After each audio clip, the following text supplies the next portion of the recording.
famille Ma Vie. Bonjour Samira. Bonjour Monia. Ça va? Alhamdoulilah.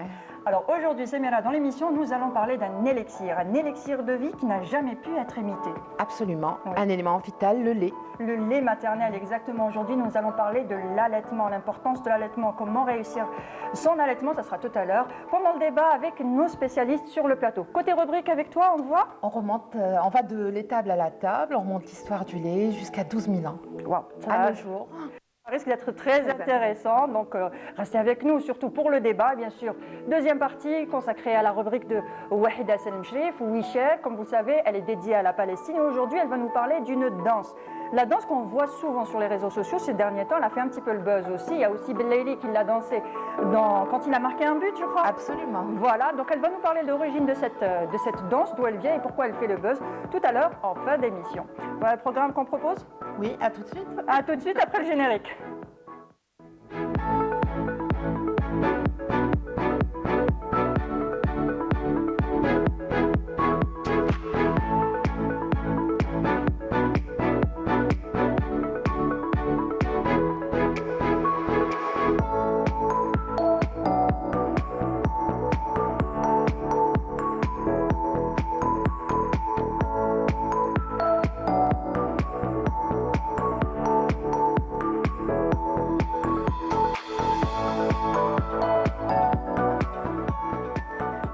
Un aliment de vie souvent imité mais jamais égalé, allaiter la santé à chaque tété, c'est le thème qu'on a choisi aujourd'hui pour vous. Alors nous allons aujourd'hui parler des trésors du lien maternel tissé goutte à goutte et tété après tété. Alors comment réussir son allaitement? Pourquoi est-il si important d'allaiter bébé? Et bien sûr les bienfaits de l'allaitement pour bébé et pour maman aussi. Alors si le thème vous parle, et je pense qu'il parle à beaucoup de personnes, si vous avez envie de nous poser des questions ou témoigner, une seule chose à faire, composez le numéro qui s'affiche juste en bas de votre écran, le 021 23 98 91, le 021 23 98 91. Et pour en parler, j'ai le plaisir de recevoir Dr Zoubida Twimer. Vous êtes anesthésiste et consultante en lactation, membre du comité initiative Hôpital Amis des bébés. Bonjour et merci d'avoir accepté notre invitation. Tout le plaisir est pour moi, Madame Mutis. Très heureuse d'être parmi vous et je vous remercie de donner cette place à une chose qui est vitale et importante. Oui. Avec nous aussi, Madame Amel Ouatfel, vous êtes sage-femme. Bonjour et merci d'avoir accepté notre invitation. Bonjour, c'est moi qui vous remercie aussi. Je remercie Canal Algérie pour nous donner cette chance de pouvoir s'exprimer et communiquer de façon beaucoup plus ample, qu'à l'intérieur d'un cabinet où on s'exprime vraiment de façon très restreinte. Exactement. Et avec nous aussi, Samira. Bonjour. Bonjour. Rebonjour. Et avec toi, Samira, dans Pêle-mêle, nous allons parler aussi du lait. Du lait, mais de l'histoire du lait peut-être, donc de l'étable, de la domestication. Madame Twimer et Dr Twimer est très très au courant de la question, on en parlera tout à l'heure. Très bien. Alors, selon l'OMS, l'allaitement reste le moyen le plus efficace de préserver la santé de bébé. Les recherches scientifiques aussi démontrent la qualité du lait maternel et son adaptation aux besoins de bébé. Et pourtant, selon toujours l'OMS, à l'échelle mondiale, seuls 44% des bébés de moins de 6 mois sont exclusivement allaités au lait maternel. C'est le meilleur aliment pour bébé, mais malheureusement, ça n'est pas appliqué. Et en Algérie, c'est encore moins en pourcentage, selon l'étude faite par l'UNICEF. Nous en sommes à peine à 26% d'allaitement exclusif à 6 mois, ce qui est catastrophique. Et selon toujours l'OMS, selon une déclaration de l'OMS, si tous les bébés du monde étaient allaités correctement, nous épargnerions 800 000 vies d'enfants. C'est-à-dire que c'est une question de vie ou de mort. Et pas que dans les pays en voie de développement, partout. Parce que si dans les pays en voie de développement, l'allaitement est une question de vie ou de mort dans l'immédiat, dans les autres pays, vu les impacts sur la santé, vu les conséquences en maladies chroniques et en maladies de civilisation, nous épargnerons beaucoup de vies, beaucoup de qualité de vie en tout cas. Oui. Alors pourquoi, Madame Ouatfel, pourquoi on allaite si peu aussi? Alors, à mon avis, et selon mon vécu, je pense que je parle toujours de génération transit, c'est-à-dire qu'il y a cette nouvelle génération qui adopte encore les anciennes coutumes des grands-mères et des mères et qui ont une vie moderne en parallèle. Donc, elles n'arrivent pas à jumeler les deux. Et ce qu'il faudrait qu'on fasse, enfin nous aussi personnel de santé, c'est que commencer à sensibiliser la future maman au milieu du 3e trimestre. C'est-à-dire que la maman actuellement, elle ne parle que d'allaitement qu'en clinique déjà, juste après l'accouchement. Ça ne suffit pas. Justement, on nous parle de la grossesse, comment va se passer la grossesse, on nous parle de l'accouchement, de l'accouchement qui soit par césarienne ou par voie naturelle. On nous explique tout ça, mais à aucun moment on nous dit l'allaitement, il faut que je te prévienne, voilà comment ça va se passer. Ne crois pas ce qu'on voit dans les films, parce qu'on croit que c'est aussi simple que ce qu'on voit dans les publicités et les films, où ça coule de source. Alors que forcément, c'est pas aussi simple pour tout le monde. On ne voit pas grand-chose dans les publicités. Les films, dans les films surtout, les publicités, c'est plutôt le contraire. Ce qu'on voit dans les écrans, c'est plus des biberons. Ce que la petite fille, il faut savoir que l'allaitement est instinctif, mais c'est aussi un art d'apprentissage. Et que la petite fille, quand elle est petite, sans se rendre compte, apprend à prendre en charge un enfant. Et ce qu'elle voit le plus souvent, c'est un enfant au biberon.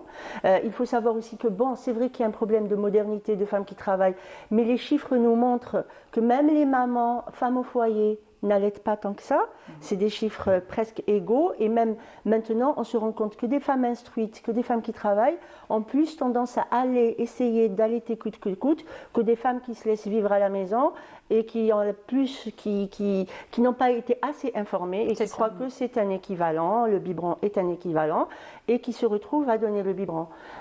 Pourquoi on n'allaite pas pourquoi le taux d'allaitement est si faible? C'est une question d'information des populations, mais c'est également une question de formation du corps médical. Il faut dire ce qu'il en est. Je suis médecin, nous n'avons pas été formés en allaitement maternel. Le corps médical, le personnel en lien avec la DIAD mère-enfant n'est pas suffisamment formé. Je peux, en mon âme et conscience, dire qu'il n'est pas du tout formé. Je me souviens de nos formations en pédiatrie en matière de nutrition de l'enfant. On a dit 2 ou 3 mots, c'est toujours la même chose, que l'allaitement est mieux et c'est bien pour la santé et tout, comme si c'était un must, un luxe, et qu'on a fait des TD sur des journées entières sur comment préparer un biberon. C'est une réalité. Donc, et même continuer à dire, à présenter l'allaitement comme quelque chose de beau, de bien, ça ne sert pas à l'allaitement, parce que ça donne l'impression que c'est un luxe. Ma foi, donc on peut se passer. Dire que l'allaitement est bon pour la santé, non, l'allaitement n'est pas bon pour la santé. L'allaitement est tout simplement normal, et tout simplement irremplaçable, et que si nous n'allaitons pas, nous subissons des conséquences, et non pas le contraire. Que si un enfant est allaité, est en meilleure santé, et que l'allaitement est meilleur, non.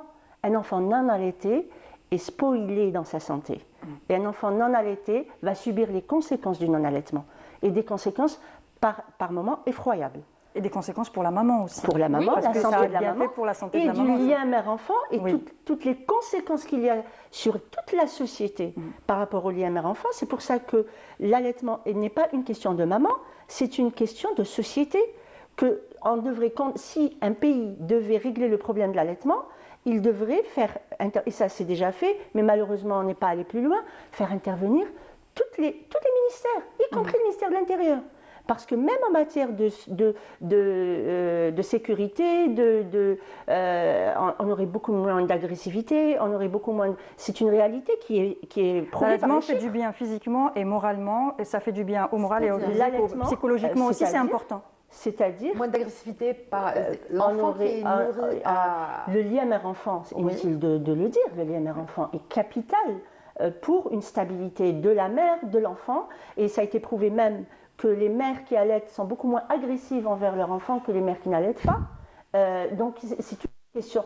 Comme disait Madame Hutis, 3/4 d'heure, c'est largement pas suffisant pour parler de tout ça. On aurait moins de criminalité, c'est prouvé. On aurait moins de criminalité dans une société si le lien mère-enfant était préservé.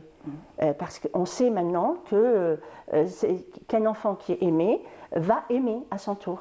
Et que le danger est là. C'est cette capacité, comme dit l'éminent docteur Michel Audin, quand on atteint le lien mère-enfant en matière de naissance et en matière d'allaitement, on atteint la capacité d'aimer, et c'est très grave. D'ailleurs, à ce sujet, vous m'avez inspiré quand vous avez parlé de ce lien qui se tisse goutte à goutte.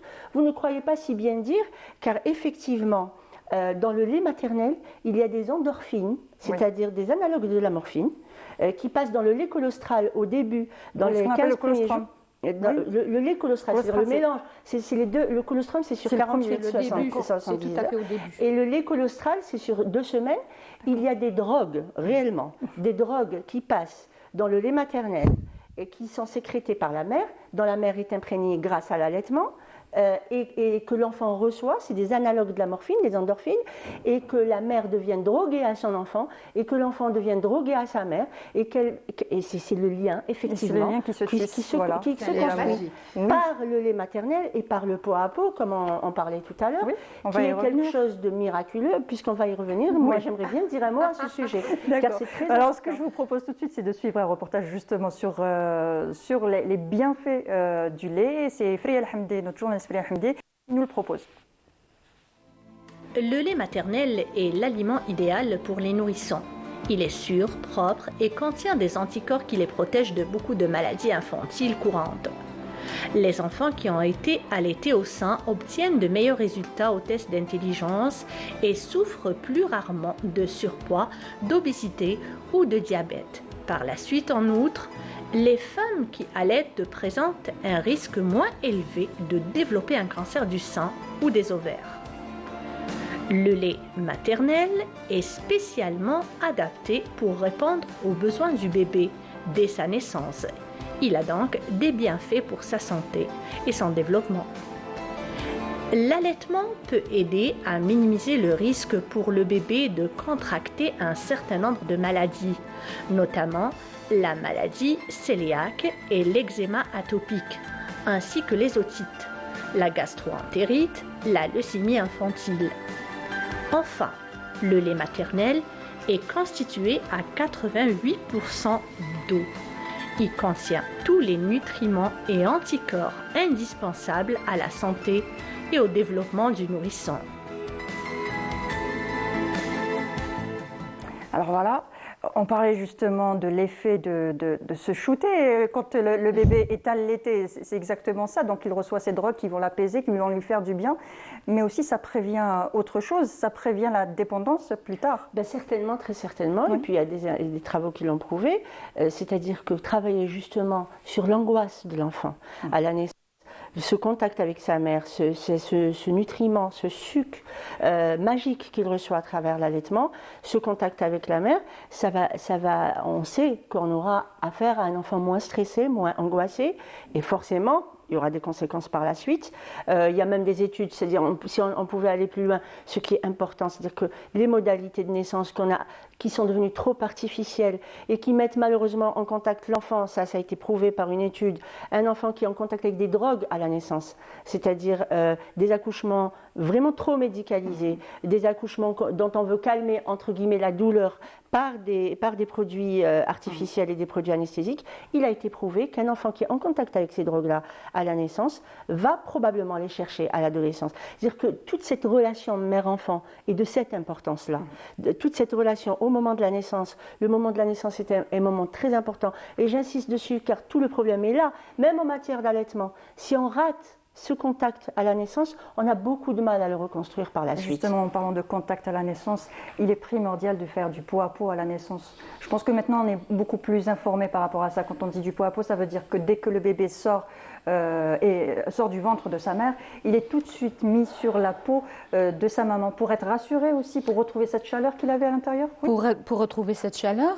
Et aussi, le pot à pot n'est pas qu'avec la maman. C'est ce que beaucoup ne savent pas. Même le papa. On a même droit à du pot à pot avec le papa aussi. En fait, c'est un contact humain qui se fait. Et le nouveau-né est très sensible à ça. Donc, à l'accouchement, si maman, on va dire que si elle n'est pas en capacité de faire du pot à pot, si l'accouchement s'est mal passé ou a été difficile, le papa peut être présent et faire du pot à pot avec son bébé. Carrément.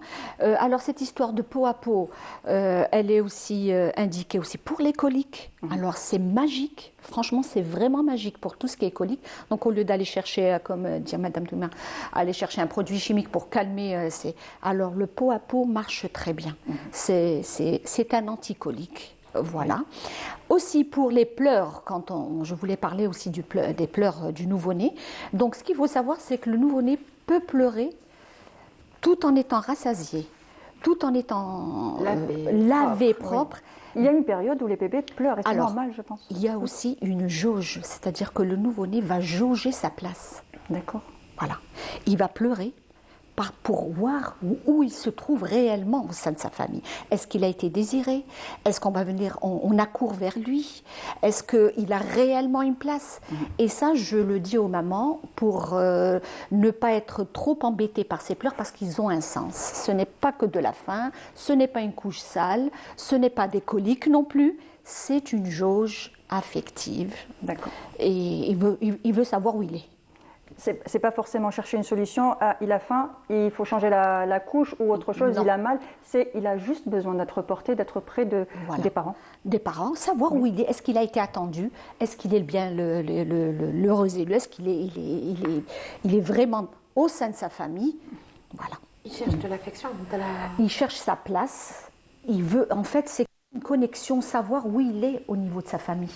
Est-ce que je suis le bienvenu? Et puis sa place normale et naturelle, c'est les bras de sa mère. Voilà. Il faut le dire.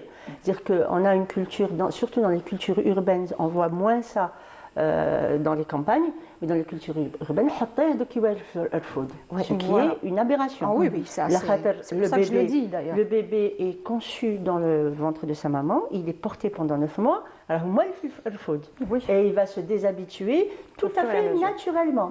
Et donc la place du bébé, c'est les bras de sa mère, et malheureusement ce qu'on ne sait pas, et même dans les milieux hospitaliers, c'est la peau de sa mère. Et la peau de la mère fait des miracles. Si vous pouvez me permettre de dire un mot à ce sujet, les soins kangourous ont fait des miracles dans le monde. Ils ont été découverts à l'occasion de crises sanitaires et il n'y avait pas de couveuse.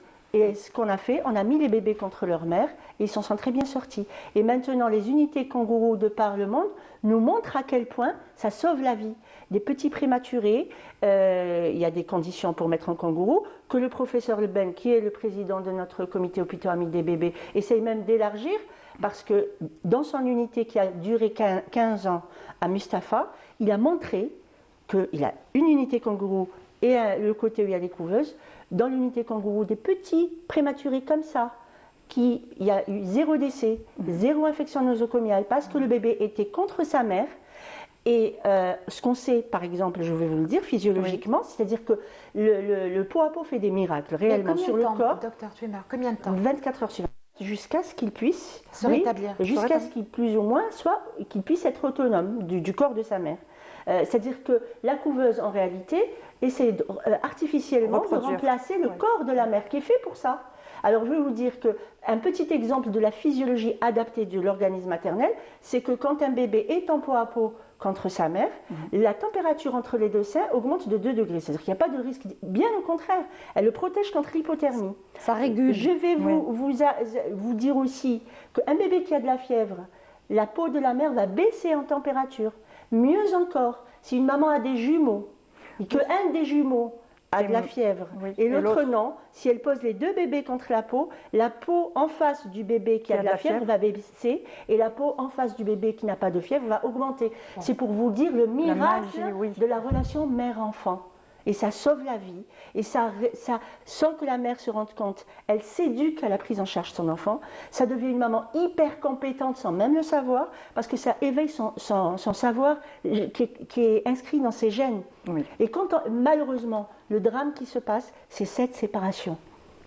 Quand on sépare un enfant de sa mère, on fait oublier à l'enfant comment se comporter au sein. Et on fait oublier à la mère comment se comporter avec son enfant. Le merveilleux des bébés. Voilà. Ouais. Alors aujourd'hui, on parle d'allaitement. Si vous avez des questions, si vous voulez témoigner, je pense que le sujet vous parle aussi. Donc une seule chose à faire, composez le numéro qui s'affiche en bas de votre écran, le 021 23 98 91, le 021 23 98 91. Mais je pense que les mamans aussi ont besoin d'être soutenues. On n'est pas formé à l'été, on ne sait pas forcément comment s'y prendre, et puis aussi il y a l'entourage qui ne facilite pas la tâche. Ton lait n'est pas assez nutritif, tu devrais ajouter un biberon, il ne prend pas de poids, il n'a pas de sel normal, il y a les fausses croyances. Attention, si tu lui donnes que du lait maternel, il risque une hypoglycémie la nuit. Parce que les parents paniquent quand ils me parlent d'hypoglycémie. Et il y a aussi une chose, c'est que ces histoires, je n'ai pas de lait. Oui. Alors ça revient à chaque fois. Alors moi, le slogan que je dis aux femmes qui passent au cabinet, est-ce que vous avez déjà entendu parler, il y a très longtemps, d'une mère qui a perdu son enfant parce qu'elle n'avait pas de lait? Jamais. Non, jamais parlé. Jamais. Il est parti parce qu'il y avait une bactérie, parce qu'il y avait un virus, parce que jamais, aucune arrière-grand-mère ou grand-mère vous diront que j'ai perdu mon fils ou ma fille parce que j'avais pas de lait. Donc ça veut dire que ça n'existe pas. Ça veut dire que vous n'êtes pas assez préparé. Mais tout ça, de toutes les façons, ce qui est en train de se faire maintenant, c'est très intéressant, puisqu'avant on parlait de la préparation à l'accouchement sans stress. On est en train de balayer tout ça pour remplacer par la PNP, qui est la préparation à la natalité et à la parentalité. Ça veut dire qu'on va faire entrer le papa et on va devenir maman et on va devenir... Enfin, c'est toute la famille qui va rentrer pendant la grossesse. Voilà. Donc, on parlera d'allaitement déjà au début du 3e trimestre. Très bien. Voilà. Préparez-le. C'est important, bien sûr. C'est très important parce que quand on arrive en salle de travail, en maternité, ça y est, on vous le met comme ça, bon, c'est bon. On ne nous prépare pas et la première erreur qu'on fait, c'est quel biberon je vais choisir et je commence à mon trousseau avec quel biberon, quel tire-lait. La maman arrive en maternité voilà, avec un biberon. Alors que je pense que la artificiel. première faute qu'on fait, c'est de prévoir un biberon. Ça veut dire que on appréhende Ça veut dire qu'on est mal informé, tout simplement. Ça veut dire qu'on est mal informé, que la société ne nous a pas préparés et que par la suite, le corps médical n'a pas suivi non plus. Je suis désolée de revenir sur ça, mais c'est le premier problème. Dès que vous arrivez en clinique, on vous demande est-ce qu'il y a un biberon pour le bébé. Oui, c'est le cas. Hein. Et en parlant de clinique, Exactement. effectivement, les statistiques montrent qu'on a plus de chances d'allaiter si on a accouché dans le public. Aussi chaotique que ça puisse être par moment. Et justement, le problème qui se passe dans les cliniques privées, c'est que malheureusement, on pense que c'est une prestation de service. Oui, le fait de laisser se séparer reposer la l'enfant. maman. Voilà. Et peut-être, il y a des mamans qui sont informées, d'autres ne le sont pas, et qui se laissent faire. Et malheureusement, même les mamans qui sont informées doivent batailler pour avoir leur bébé avec elles. Exactement. Parce que non, il faut se reposer. Parce que les produits anesthésiques contre-indiquent l'allaitement, ce qui est une aberration. Tous les produits, je suis médecin anesthésiste, tous les produits utilisés autour d'une anesthésie ne contre-indiquent pas l'allaitement. Et quand bien même, il faudrait s'arranger pour que ça ne soit pas le cas. Et on a une panoplie de médicaments et un choix immense pour pouvoir éviter ça. Je vous coupe juste un moment parce que nous avons un appel. Nous avons Nadera qui nous appelle. Nadera, bonjour. Bonjour. Bonjour, ça va? Vous allez bien? Alhamdulillah. Alhamdulillah. Alors, le sujet vous parle, l'allaitement. Oui, Vous voulez nous poser une question ou témoigner? oui, j'ai une remarque à faire Bien sûr. au Oui. sujet du lait maternel. Oui, Eh bien, j'ai des filles qui sont elles-mêmes mamans. Et d'accord. c'est vrai qu'il n'y a pas de maman qui n'a pas de lait. Ça, toutes les mamans ont du lait. D'accord, oui. Donc, alors mes filles, elles auraient aimé allaiter leurs enfants, bien évidemment, mais malheureusement, le bout de sein, elles avaient un problème de bout de sein, finalement, que leur bébé ne pouvait pas... Prendre correctement, oui. il ne pouvait pas tenir la mamelle de la maman. Oui, oui, oui, oui. Et il y avait du lait, hein. Il y avait du lait, mais malheureusement, ça n'a pas pu se faire. Oui. Les premiers temps, avec les bouts de sein, les tire-laits, dans le biberon, bien sûr, parce qu'elles n'avaient pas d'autres moyens. Je sais que dans les pays européens, les mamans, quand elles accouchaient, il y avait un appareil qui formait les bouts de sein pour les mamans qui n'en ont pas. D'accord. Mais normalement, il y a un moyen aussi d'allaiter, même si on a un problème, même si on a ce genre de problème. On va essayer de répondre à votre question, justement. Merci. C'est une excellente remarque parce que ça soulève un problème. Oui. Et là, si cette maman avait été bien entourée par du personnel bien formé, on aurait pu l'aider. Oui. C'est pas qu'une question d'appareil, c'est une question de mise au sein, c'est une question de position, c'est une question de prise du sein et c'est une question aussi, c'est-à-dire que quand il y a un petit problème de mamelon de cette façon, même si c'était des mamelons ombiliqués qui rentraient au moment de l'allaitement, il y aurait eu des solutions. Et le gros problème, c'est-à-dire dans cette situation-là, il ne faut, c'est dans un cas comme celui-là, où il ne faut absolument pas que le bébé reçoive une tétine artificielle. Parce que c'est là où il a toutes les capacités de faire face au problème. Si on l'aidait, si on mettait bien le bébé au sein, si on aidait la maman à faire une bonne prise de l'aréole, et non pas que du mamelon, de toute l'aréole, parce que même s'il y a un problème au mamelon, si le bébé prenait correctement l'aréole, ça ne se verrait pas. Malheureusement, si le bébé dans la nurserie a pris du biberon, c'est bon. Un petit problème au mamelon, alors que le fait de téter est une action très complexe et très compliquée et qui fait appel à beaucoup de muscles du visage et qui fait appel à un réseau nerveux très complexe, et le bébé naît avec cette capacité de le faire. Si on met une tétine artificielle, il suffit juste de serrer la bouche pour avoir du lait. Il va se dire, mais pourquoi je vais m'embêter Pourquoi faire un effort faire tout cet effort. Voilà, et s'il y a en plus un problème, que le mamelon n'est pas très exubérant, et là, c'est ce qu'on appelle la grève de la tétée. Oui. Et malheureusement, c'est un problème toujours de formation du personnel autour de la maman. Et la solution du tire-lait, parce qu'on voit que le tire-lait, on se dit d'accord, il n'arrive pas à prendre. Elle disait, elle tirait leur lait, mettait dans le biberon et elle lui donnait. Est-ce que c'est une bonne alternative C'est envisageable.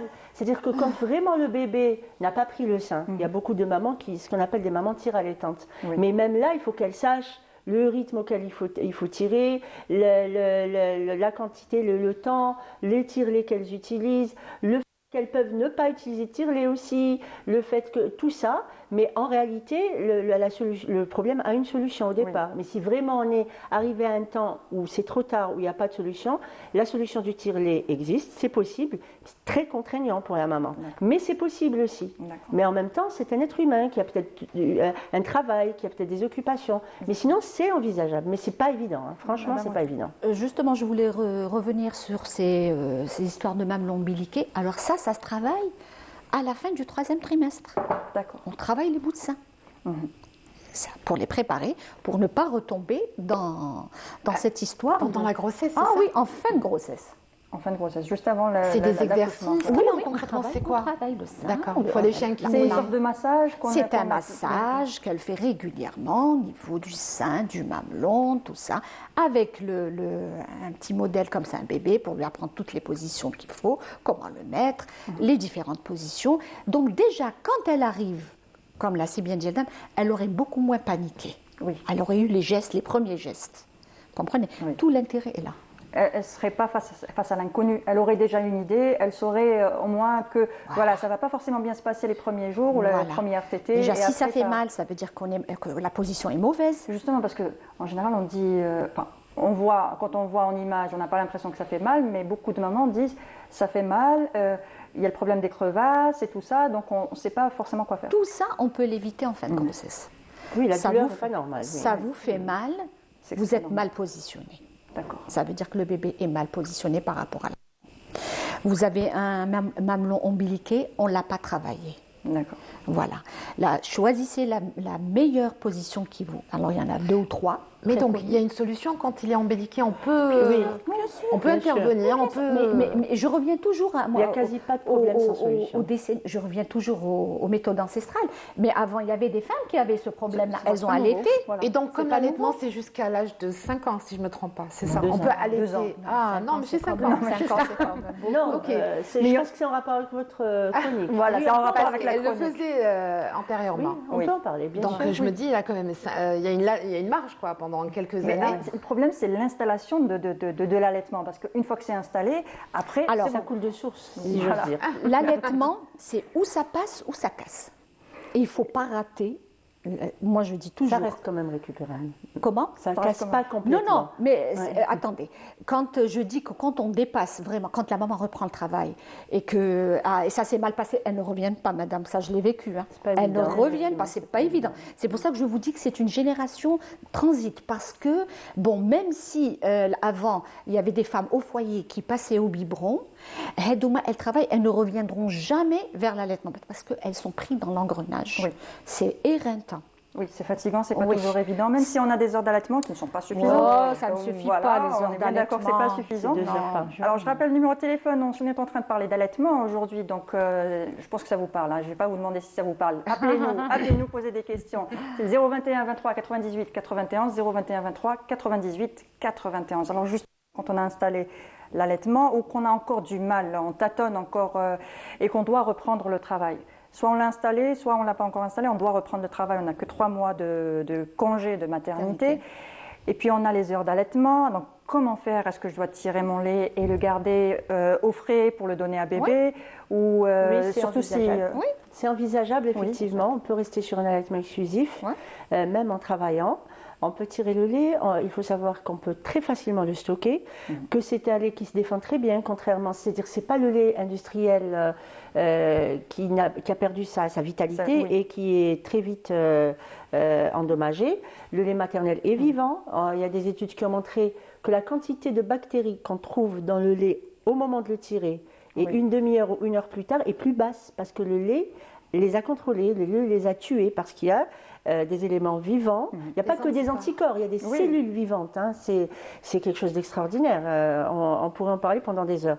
Mais le lait se défend bien, donc il peut même rester plusieurs heures à température ambiante. Donc on va dire qu'une maman tire son lait à 7 h du matin avant de partir au travail. Elle le met au frigo. Elle le met au frigo, on peut ou le donner. elle donne à la nourrice. Qui le donne après. Qui le donne au bébé. Le lait peut rester plusieurs heures à température ambiante quand on est dans le 21 degrés. Il peut rester 15 heures.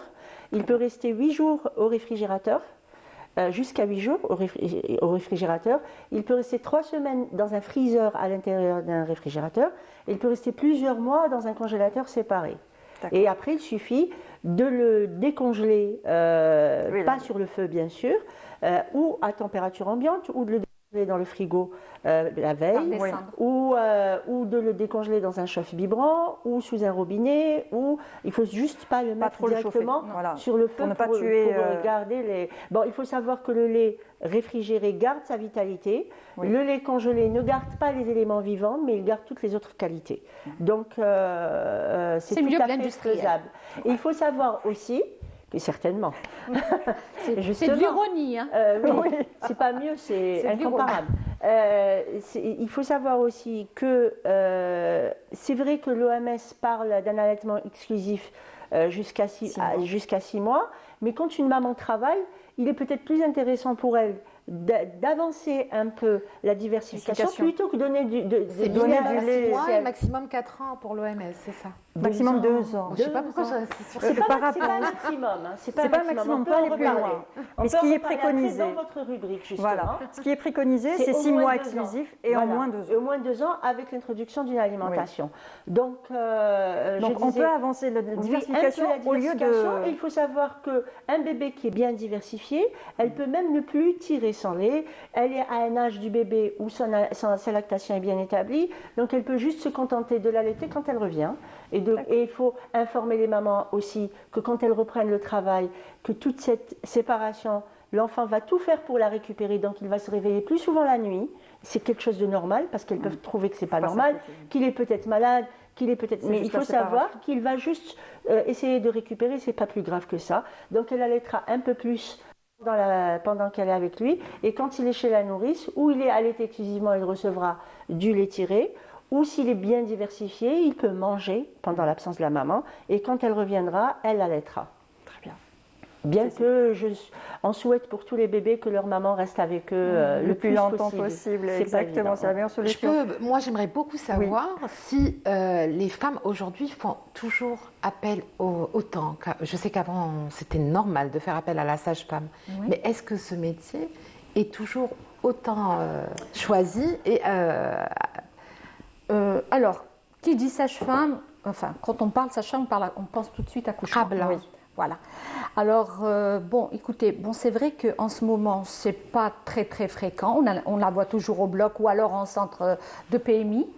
Mais moi, je sais que je le fais avec plaisir et elles viennent avec plaisir. Elles sont un peu... On peut décider aujourd'hui, c'est autorisé par la loi d'accoucher à la maison, de faire appel à une... Non. Ah non. Interdit. Non. D'accord. Non.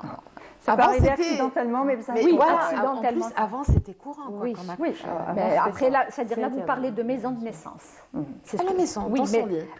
Mais il y a comme un genre de staff qui est en train de penser à ça. Ça existe ailleurs. Oui, ça existe ailleurs. D'ailleurs, il y a des gynécologues, chefs de service qui sont en train de penser à des maisons de naissance pour éviter ces histoires de césariennes qu'on retrouve vraiment trop fréquemment. Alors voilà, revenons un petit peu à l'allaitement. Alors qu'est-ce qui peut empêcher la lactation chez une femme? La lactation. La montée de lait. Qu'est-ce qui peut entraver? Qu'est-ce qui peut entraver justement? Entraver. Qu'est-ce qui peut entraver? Eh bien, quand vous ne le donnez pas assez le sein, ça entrave. Mais par exemple, prendre un médicament ou, Non, prendre quelque chose, ou un choc psychologique, on va dire. Au choc psychologique, vous allez avoir une petite régression, mais sans plus. Alors, pour tout ce qui est contre-indication, là, franchement, il y a deux écoles. Il y en a qui contredisent juste pour histoire de VIH-Sida. Bon, c'est strictement interdit. Et sinon, après, il n'y a plus rien. Vous pouvez tout donner. D'autres disent que ils restent réticents par rapport aux antidépresseurs, aux anti-inflammatoires et tout. Mais bon, franchement, il faut vraiment que ça soit. La question des médicaments est très bien documentée. Oui, C'est-à-dire qu'on a une base de données. Malheureusement, on voit trop souvent l'allaitement être contre-indiqué pour des médicaments qui ne contre-indiquent pas l'allaitement. Et c'est déplorable. C'est-à-dire que, mais je comprends. C'est-à-dire que je ne jette pas la pierre à mes confrères. Je comprends la peur. Et justement, quand on est peut-être mal formé ou mal informé, on a peur. Mais quand on a les bonnes informations et quand on a les bonnes sources de données, et puis maintenant, les sources de données sont démocratisées.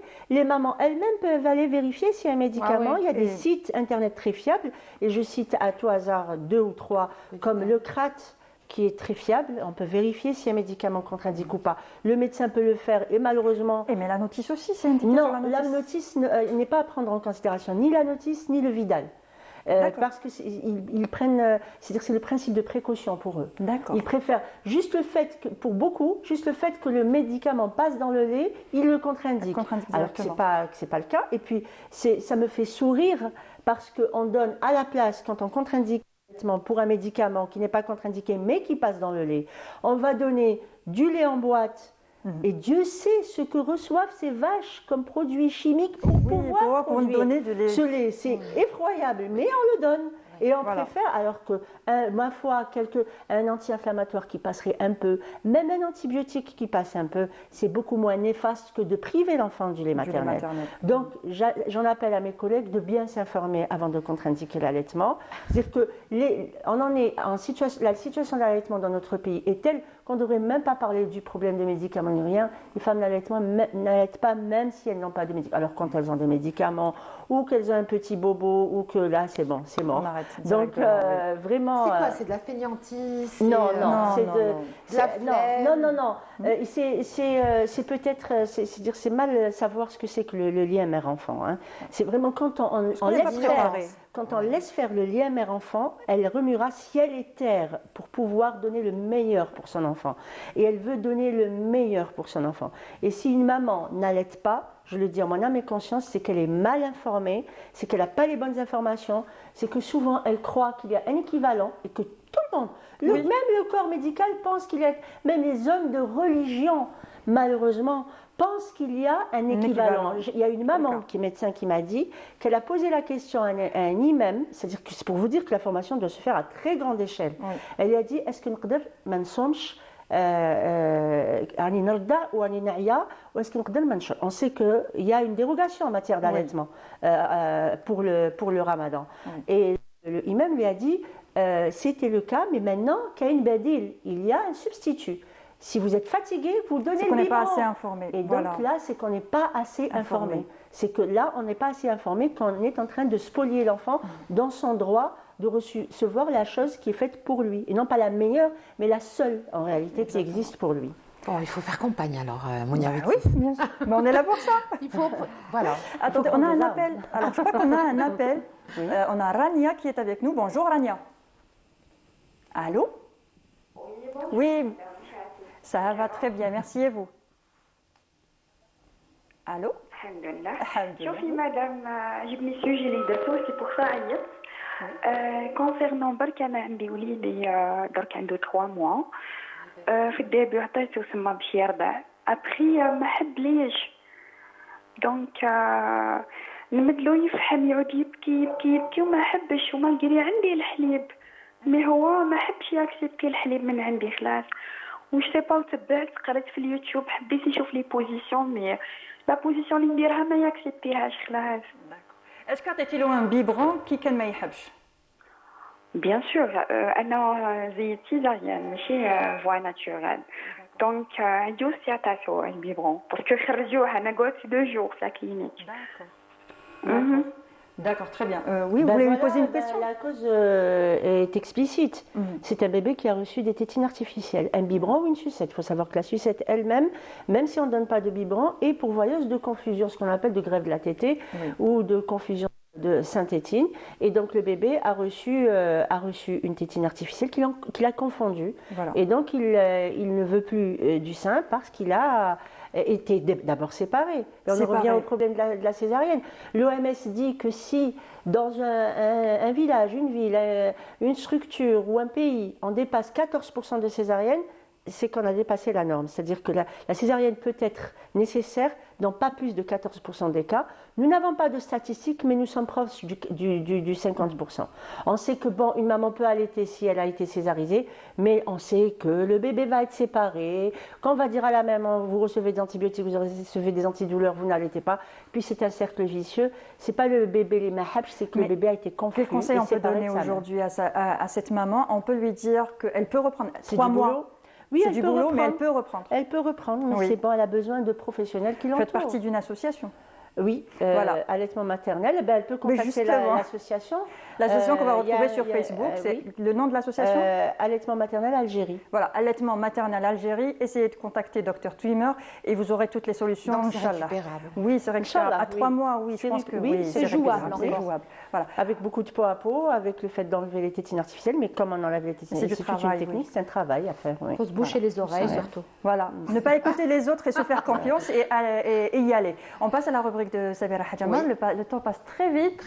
Et juste après ceci.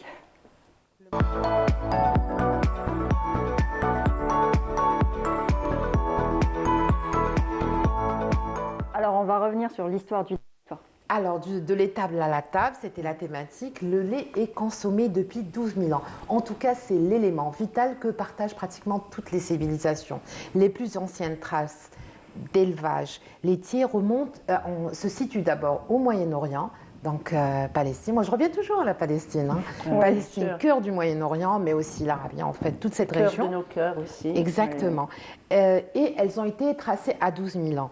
Cela dit, il y a eu des traces de lait qui ont été retrouvées sur des fragments de poterie et dans l'actuelle Turquie, ça ne s'appelait pas comme ça avant, elle remonterait au 7e millénaire, avant notre ère. Et des résultats d'une étude publiée en 2019 suggèrent que dès l'âge de fer, donc je sais que le docteur Twimer a énormément de connaissances en Bavière, du lait animal était donné aux jeunes enfants de 1 an à 6 ans. Dans des biberons en céramique. On a des photos parce qu'il y a des choses qui ont été retrouvées, donc de 1 an à 6 ans. Je trouve ça énorme. Alors, mais maintenant c'est de 1 an à 99 ans, de toute façon. Le lait. Oui. Oui, non, mais pas trop. Alors, dans l'Antiquité, notamment chez les Grecs et les Romains, on consommait le lait sous forme de fromage. Ils n'en buvaient pas beaucoup, en fait, le considérant comme un breuvage barbare. Et c'est l'occasion de rappeler que le mot barbare, dans l'ancien grec, veut dire peuple étranger à la civilisation des Grecs de l'époque. Cependant, chez les Grecs et les Romains en particulier, il y avait un chef de la gastronomie qui s'appelait Marcus Gavius Apicius. C'était un gourmand, mais surtout, il aimait beaucoup les plaisirs de la table. C'était en l'an 25 avant de notre ère. Voilà. Sous le règne de Tibère et Auguste, c'était un millionnaire amateur des plaisirs de la table. Et il dépensait sans compter pour manger. Apicius a donné son nom à un canard qui s'appelle canard Apicius. Je ne sais pas, ça doit être bon. Je ne sais pas avec quoi il est fait. Alors, ces recettes avec le lait, on le trouve... ce qu'il a lui surtout, je pense que c'est mchoucha, ou ça y ressemble. Oui, c'est l'omelette battue. L'omelette battue avec du lait, assaisonnée avec du miel et du poivre. Mchoucha. Voilà. Ou encore, il préconisait surtout de dessaler la viande avec du lait et de l'eau mielée. À son époque, à l'époque romaine. Cela dit, les scientifiques ont apporté la première preuve, la preuve que les hommes de la préhistoire buvaient déjà du lait il y a 6000 ans, alors qu'ils étaient intolérants au lactose. On le sait parce que des preuves ont été trouvées sur 3 sites néolithiques en Angleterre où à partir d'études qui ont été faites sur 7 individus, on a trouvé de la présence, alors des preuves dentaires. Hein. C'est à partir des dents qu'ils ont découvert qu'il y avait la présence de lait. Donc il y avait une consommation déjà de lait, et vous le savez, vous, pourquoi? Parce que dès la domestication, l'élevage, oui. L'élevage donc des chèvres, des moutons, des vaches, du bufflon, du zébu, du chameau, la consommation du lait a commencé. Les femmes, et vous avez plus d'informations, puisque tout à l'heure on en a parlé et que vous m'avez dit qu'à la préhistoire ou à la fin de la préhistoire. Si vous voulez, après votre chronique, on peut dire un mot sur. Voilà, on peut dire tout autant. Si vous avez le lien entre votre sujet et le nôtre. Alors, je vais résumer quand, en réalité, l'invention, le lait a été inventé, notamment le lait maternisé, le lait en poudre, a été inventé en 1908. Et c'est Marcus Gigoz. Et on a aussi... il y a Henri Nestlé, bien avant. Non, après. Avant? Après. Voilà, au 19e siècle. Bon, c'est pas grave. Au 19e siècle. Je suis d'accord. Mais alors, dans ce cas-là... C'était juste après Liebig, mais c'est pas lui, c'est pas le Suisse qui a inventé. D'accord.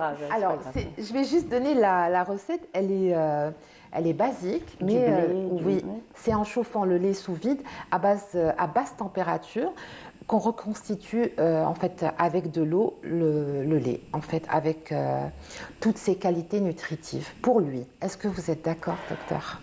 Écoutez, est-ce qu'on va parler d'abord du néolithique? Déjà, répondre à cette question parce qu'il y a encore d'autres questions. Non, parce qu'il a été très vite. Bon, moi, les informations que j'ai, c'est qu'à la fin du 19e siècle, et c'était concomitant avec la révolution industrielle, parce qu'on a eu besoin des femmes dans les usines et qu'on a eu besoin même des enfants, qu'on a séparé les enfants des mamans, on a mis au point du lait artificiel. Et c'est Henri Nestlé, à la fin du 19e siècle, le lait artificiel a 150 ans. Henri Nestlé qui a mis au point du lait de substitution, entre guillemets, et forcément ça ne va pas remplacer. Et ils se sont très vite rendus compte qu'on a augmenté de beaucoup la mortalité des enfants en substituant le lait maternel par du lait artificiel. Ça a été vu et observé à l'époque déjà. Très bien. Merci. On va finir sur ça parce qu'on n'a plus le temps. Bon, comme je le disais avant le début de l'émission, 3 quarts d'heure ne suffit pas. On a dépassé les 3 quarts d'heure. Merci beaucoup, docteur Zoubidat Wimmer, de formation anesthésiste, et vous êtes consultante en lactation, membre du comité initiative Hôpital Ami DPP. Merci pour votre participation. Et merci à vous d'être fidèle à la question, parce que ce n'est pas la première fois, et j'espère que ce ne sera pas la première. Et on y reviendra, parce qu'il y a encore beaucoup de choses à dire. Beaucoup de choses à dire. Bien sûr.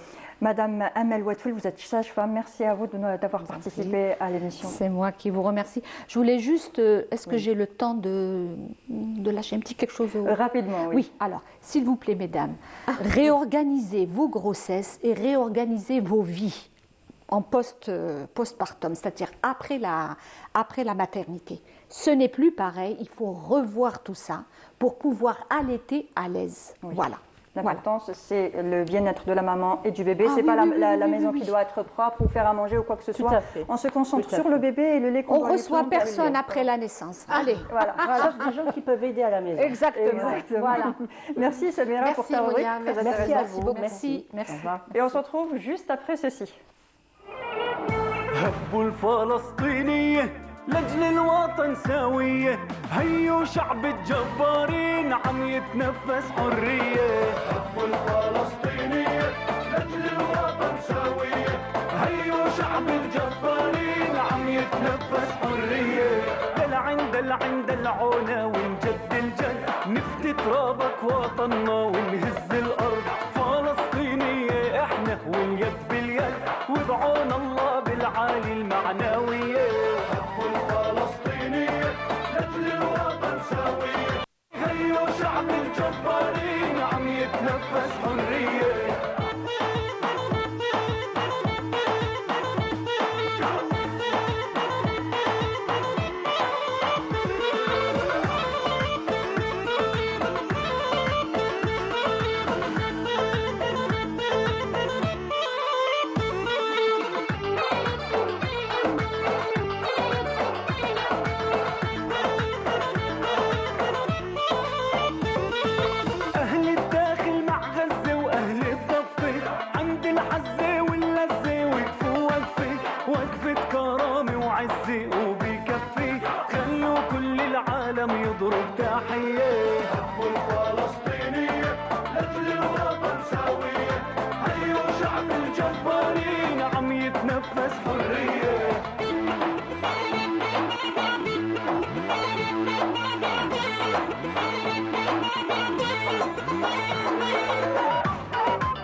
ترخص هدية الفلسطينية لأجل الوطن سوية هيو شعب الجبارين عم يتنفس. Le plateau de Ma famille, ma vie et Wahida Semchif est installée avec nous. Bonjour Wahida. Bonjour Mounia. Ça va? Alhamdulillah, tranquille. Alors aujourd'hui, de quoi tu vas nous parler? Palestine. Bien sûr, comme chaque voilà. jour, bien sûr. En fait, depuis le début de ce qui se passe en ce moment en Palestine, il y a une vidéo virale qu'on est en train de voir et plusieurs personnes lui ont donné plusieurs appellations. Il s'agit d'un jeune qui effectue des pas de danse. Juste après le jingle. Ah oui.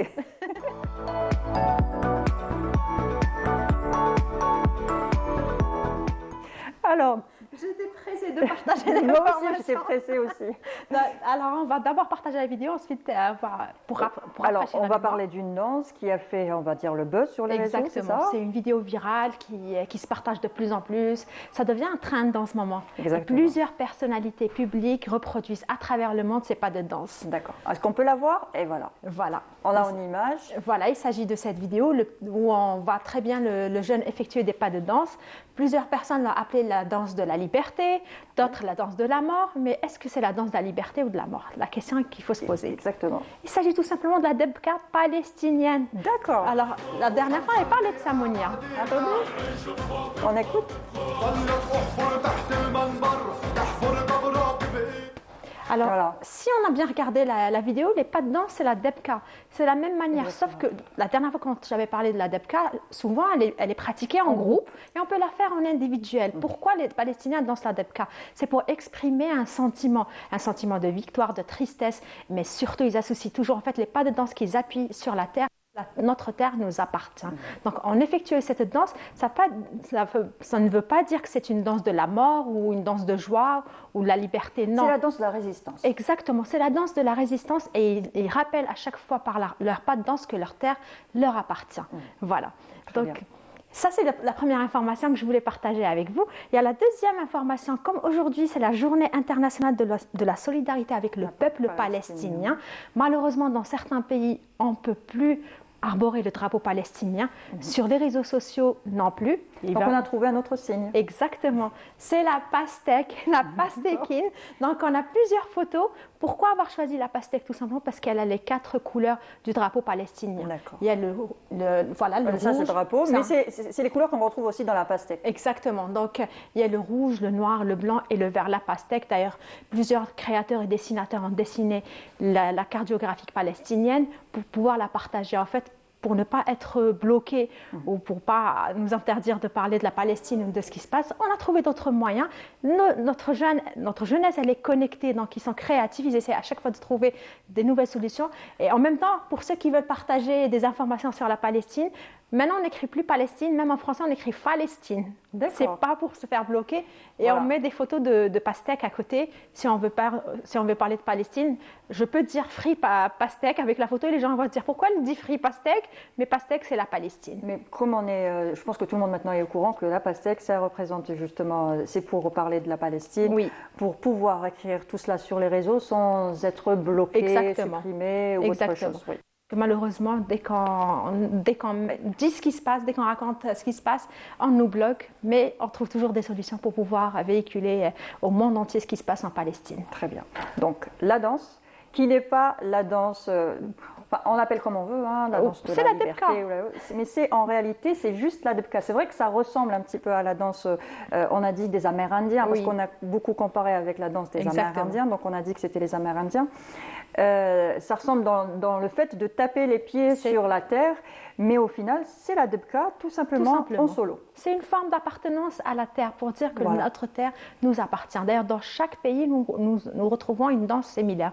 On a aussi un peu des danses, on a plusieurs danses dans notre pays où on appuie avec nos pieds sur terre. C'est vrai, il y a plusieurs danses, Shawiya, Voilà. Hadia, Exactement, il y en a beaucoup. exactement. Donc voilà, c'est une danse d'appartenance à leur terre. Il s'agit de la debka. D'accord. Donc la danse qu'on a vue aujourd'hui, c'était la debka. Et puis la pastèque aussi avec toi pour dire qu'on a changé Malgré tout. que malgré tout, on peut quand même en continuer à en parler. On a notre petit mot de passe, notre code secret pour pouvoir quand même communiquer sur Et ce qui dire se passe. Free Palestine. Voilà, Free Palestine. Donc voilà, c'est fini. Bah oui, c'est fini. À d'autres informations la semaine prochaine. D'accord, la semaine prochaine, donc on se retrouvera dès lundi, voilà, comme vous savez, du lundi au mercredi, de 10h30 à 11h30 sur Canal Algérie, c'est Ma famille, ma vie. À chaque fois, on retrouve Wahida Selmchi pour la rubrique consacrée à la Palestine. Elle nous parle à chaque fois, comme aujourd'hui, de la danse, des traditions, de l'artisanat, de pas mal de choses. En tout cas, pour parler de la Palestine et montrer notre soutien qui est indéfectible pour la Palestine. Donc, c'était la dernière de la semaine. On a parlé aujourd'hui de l'allaitement, de l'importance de l'allaitement. Alors, chère maman, allaitante ou non allaitante, ne culpabilisez pas. Ne culpabilisez pas et des solutions existent. Donc, renseignez-vous auprès des bonnes personnes. Déjà, on en a parlé tout à l'heure pendant l'émission avec des associations. Des associations concernant l'allaitement, ça existe en Algérie. Vous n'avez qu'à taper allaitement, association en Algérie, vous allez tomber dessus, vous trouverez des conseils. Et puis, il faut s'entourer aussi des personnes qui ont de l'expérience, d'autres mamans qui ont allaité, pour vous dire que même si ça n'avance pas, même si on a du mal à mettre ça en place, avec un petit peu de soutien et de persévérance, on y arrivera, parce qu'on peut pas du tout, on ne peut en aucun cas remplacer le lait maternel. Le lait maternel, c'est déjà le premier vaccin qu'on donne à notre enfant. En tout cas, voilà, on a parlé de l'allaitement aujourd'hui avec Wahida, on a parlé de la Palestine, bien sûr. On se donne rendez-vous la semaine prochaine. Bonne continuation avec les programmes de Canal Algérie. Et puis, bon week-end aussi. À lundi.